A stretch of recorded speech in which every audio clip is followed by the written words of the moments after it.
Hey guys, how's it going? I'm back with another video for you today. This video is about the hardware changes I'd like to see on the successor to the Panasonic G85, we'll call it the G90.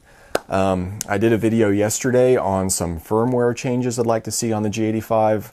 That's kind of more software side, but today I'm going to talk about what I'd like to see in terms of changes to the actual camera body and the electronics in the camera. So first and foremost, the sensor. Now the G85 has a pretty nice 16 megapixel sensor with no AA filter, pretty good noise performance.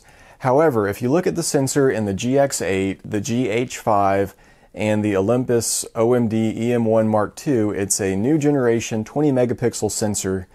And if you actually look at the DxO ratings for this, it's fighting up there with some of the better APS-C sensors in terms of color depth, noise performance, dynamic range is a big one. So I would really like to see that sensor, particularly the one from the GH5 that doesn't have the AA filter in the G85. The sensor in the GX8 does have the AA filter, so I'd like to see it without in the G90. Now the reason for that is you get a little bit of extra cropping ability with 20 megapixels, but most importantly it makes the camera more competitive against some of the APS-C 24 megapixel sensors that it's in the same price bracket as, such as the Canon 80D and the Fuji X-T20. So it would be nice to see Panasonic use that 20 megapixel sensor.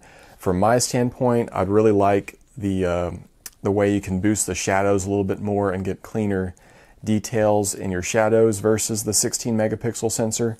So yeah, first of all, pretty basic. New sensor. The next point is better autofocus. Now, Panasonic is pretty dead set on its DFD, its depth from defocusing technology, meaning that they haven't really made any effort to implement phase detection pixels on the sensor itself. And that's something that Sony's done, Fujifilm has done, and even Olympus has done. So Panasonic is sticking with contrast detect only. And, you know, it's one of those things like, in video, for instance, when you're autofocusing between 2 points, if you only have contrast detection, the camera is going to slightly overshoot that and then back it up. It's not the most appealing effect for focus transitions. So if you shoot video with autofocus and you use something like the Sony a6500, you're going to see a much smoother and much more confident lock when you get to your subject, whereas this is going to kind of get to it and hunt back and forth and make adjustments.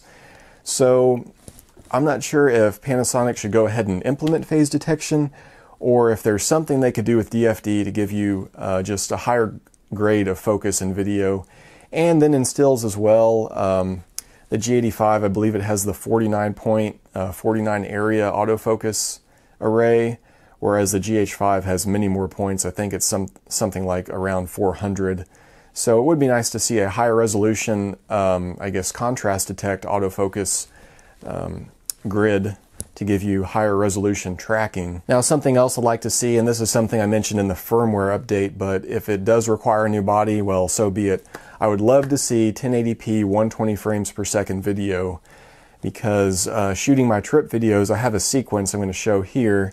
Now this is Lower Mesa Falls in Idaho. I shot this at 1080p 60 frames per second and then played it back at quarter speed in my video, but if I could have shot this at 120 frames per second, it would be twice as smooth and just really give you a more dramatic slow-mo experience.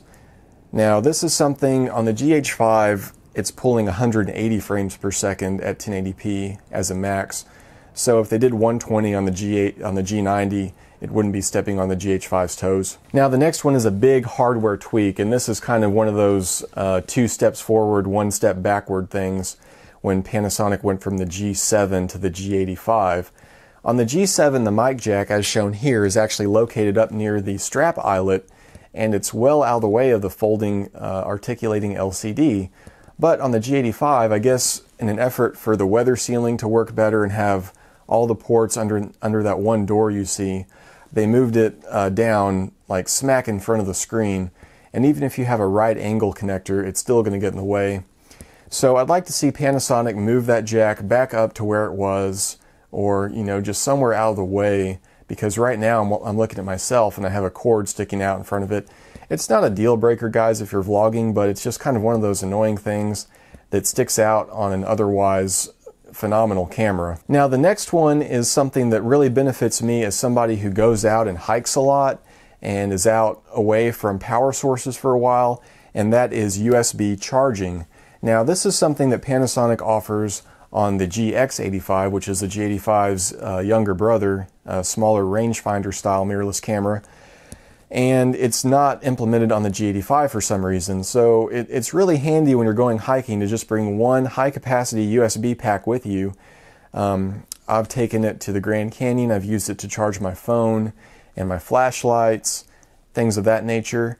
But on the G85 you cannot charge it by USB. So if I could charge it off of that pack, that would really be nice to have. My interim solution is using one of those cheap eBay USB battery chargers. You can get them for like, 10 or 15 bucks for the battery that the G85 uses. But that's just something else to take that otherwise wouldn't be necessary. So that's about it. I mean, the G85 is still a phenomenal camera, but there's always going to be something else. And if the G90 had all of these features, I would go for it. I really would. And it's pretty rare for me to, buy the next model up in the series. I usually wait a couple. But these are features I'd really like to have without having to go to the bigger body of the GH5, which has, some of those features, but not all. All right, guys, well, thanks for watching. Please like and subscribe for more, and I'll see you later.